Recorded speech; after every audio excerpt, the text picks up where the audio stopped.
வாய்ந்த அருள்மிகு தாய் ஸ்ரீ முத்துமாரியம்மன் திருக்கோவிலின் குடமுழுக்கு பெருவிழா வெகு விமர்சையாக நடைபெற்றது. கோவை சிவானந்தபுரம் சங்கரா கண் மருத்துவமனை வீதியில் அமைந்துள்ள பழமை வாய்ந்த அருள்மிகு தாய் ஸ்ரீ முத்துமாரியம்மன் திருக்கோவிலின் குடமுழுக்கு பெருவிழா வெகு விமர்சையாக நடைபெற்றது.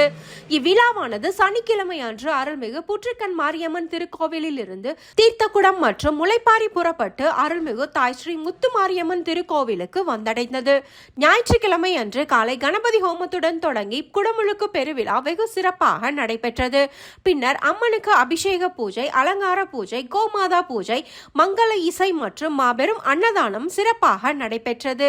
இத்திருக்கோவிலின் சிறப்பம்சம் என்னவென்றால், அருள்மிகு தாய் ஸ்ரீ முத்துமாரியம்மன் திருக்கோவிலில் வந்து அம்மனை மனமுருக வேண்டினால் அந்த கோரிக்கை விரைவில் நிறைவேறும் என்பது அப்பகுதி மக்களின் நம்பிக்கையாகும். இத்திருக்குடமுழுக்கு பெருவிழா திருக்கோவிலின் கமிட்டியினர், ஊர் பொதுமக்கள், பக்தர்கள் என அனைவரும் இணைந்து வெகு சிறப்பாக செய்திருந்தனர்.